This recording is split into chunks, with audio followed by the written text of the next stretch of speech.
complaining about what's going on, but they don't say why, and they don't bring up a solution.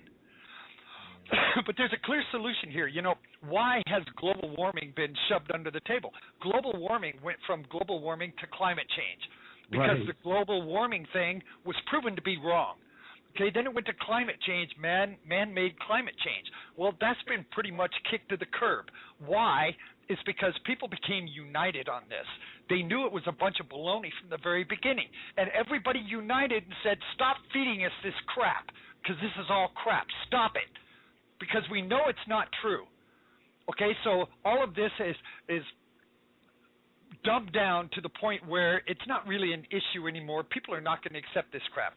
So what I'm trying to do is get everybody to understand the word for word, verbatim actions of the Obama administration, not just Obama, his whole administration and this rules for radicals, so that they can understand why all of this stuff makes sense. It's verbatim word for word. Sorry. Yeah. I'm just so passionate about this. People keep saying it doesn't make any sense. No, it makes perfect sense, man. Read the book. It does make perfect sense. I mean, the man, he spoke out of his own mouth, for the one or two times when he wasn't lying, you know what I mean?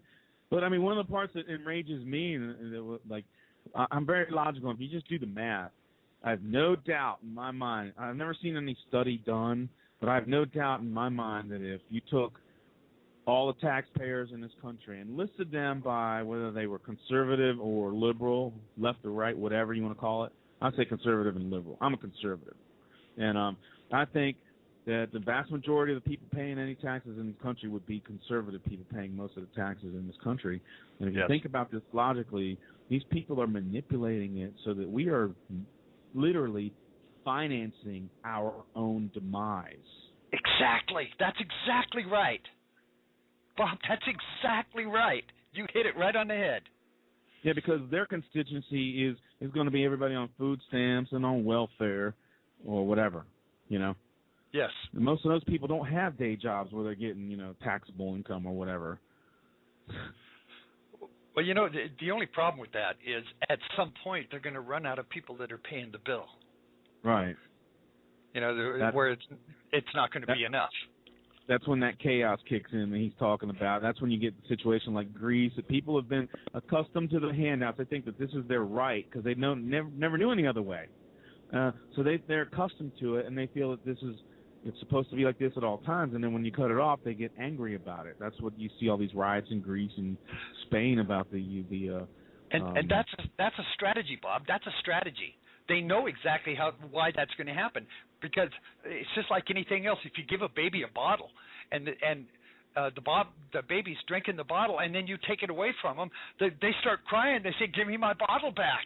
I need my bottle back. What are you doing?" Well, that's a strategy. What you said is exactly the way it is. This is a worked out strategy that's formulated and being enacted right now. You hit it right on the nail right on the head. Yeah, I have a friend of mine.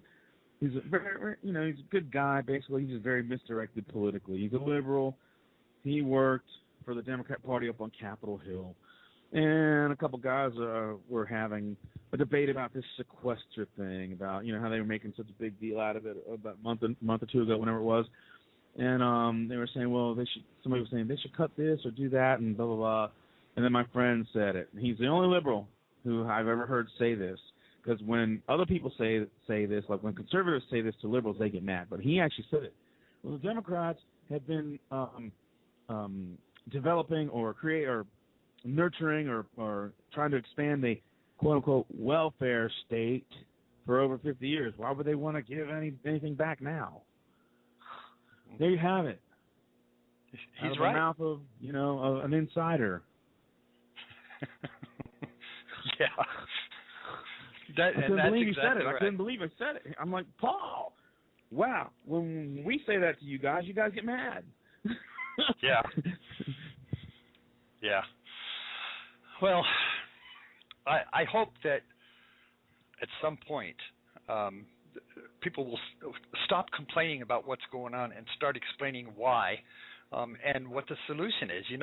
According to the rules for radicals, the best the last thing that the community organizer wants, if he wants to gain power, is unity, because the idea is to, according to Saul Alinsky, the idea is to work on people's angers, frustrations, and keep a constant divide going.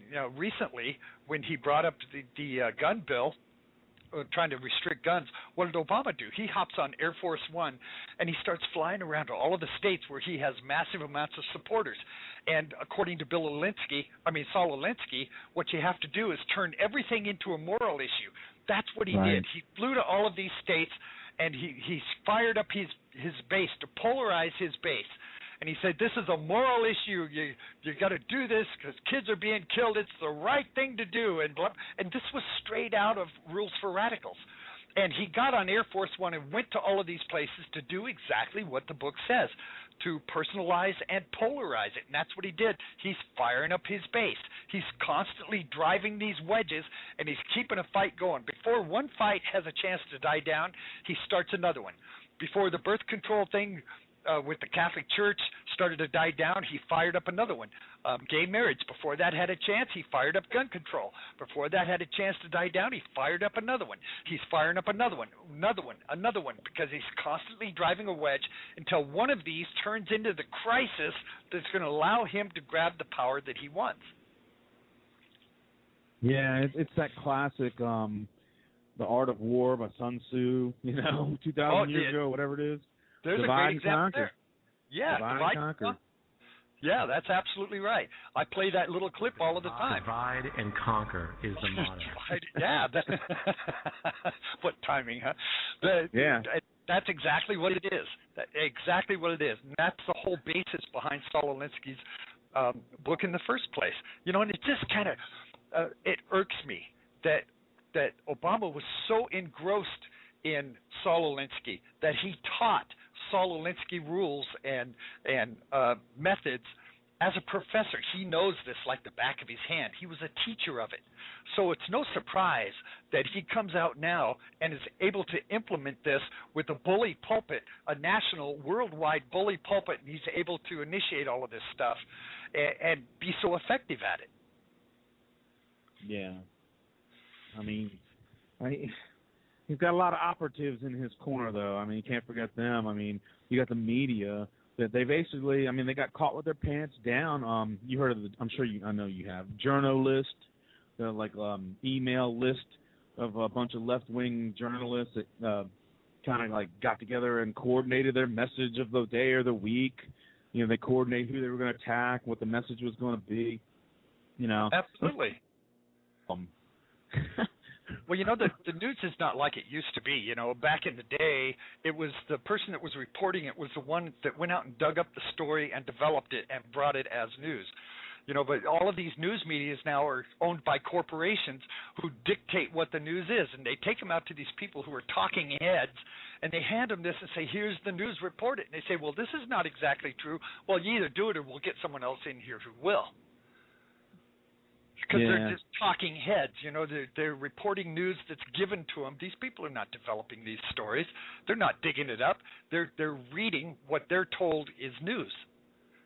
That's a huge difference, because that means these corporations and people like David Axelrod, who's the consultant for MSNBC, are now dictating what the news is.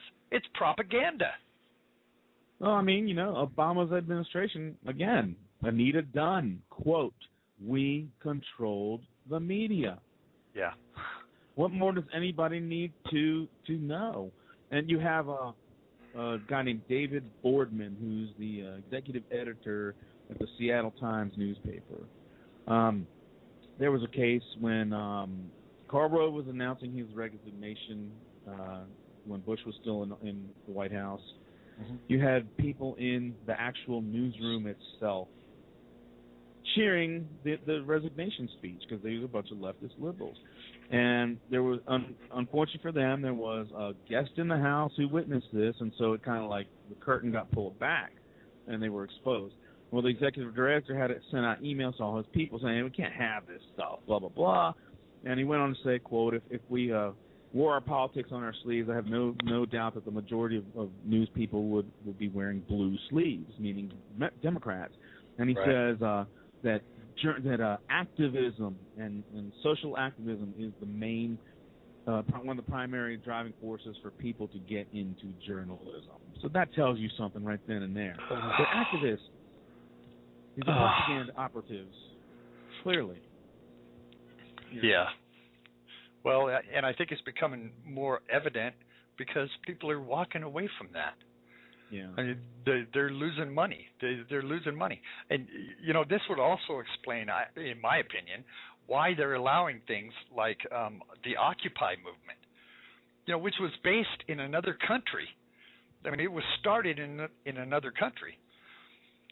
And this Occupy movement, I mean, how much more could they have kissed their butts? I'm broadcasting from Oregon. And here in Oregon, go ahead, chuckle. I just but here in Oregon, they allowed them to take over 2 park blocks downtown.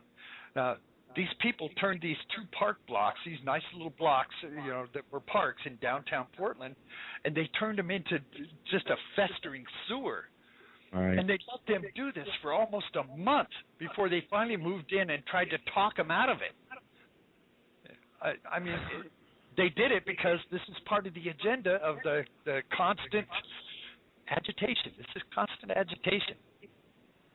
Right. You bring up great points there with that. I mean, like you said, he didn't let the other one simmer down yet, and then he's like throwing another one, so it keeps your head spinning the whole time. You don't know what's going to happen next. You know what I mean? Yep.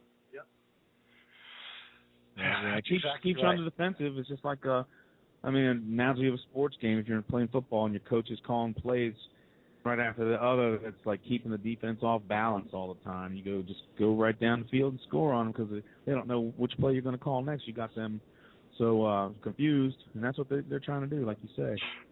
You can see Bob, it. You said you had a show on BTR? Yeah, it's a music show. It doesn't get political. It's a music show. Called Blues Unchained Music Hour. Well, it sounds like you might be in the wrong category there. Well, I've produced political shows here on Blog Talk Radio, like for a couple conservatives here and there. Ah. Yeah, so Well, but I think what got me started was I had a liberal room. I'm a musician. I'm a professional musician. And I had a roommate who's a bass player, great player, and he's a liberal. So he started, he would start talking about politics, and I just started investigating and finding out facts, and basically found out most of his positions were just very, built on a house of cards. Yeah.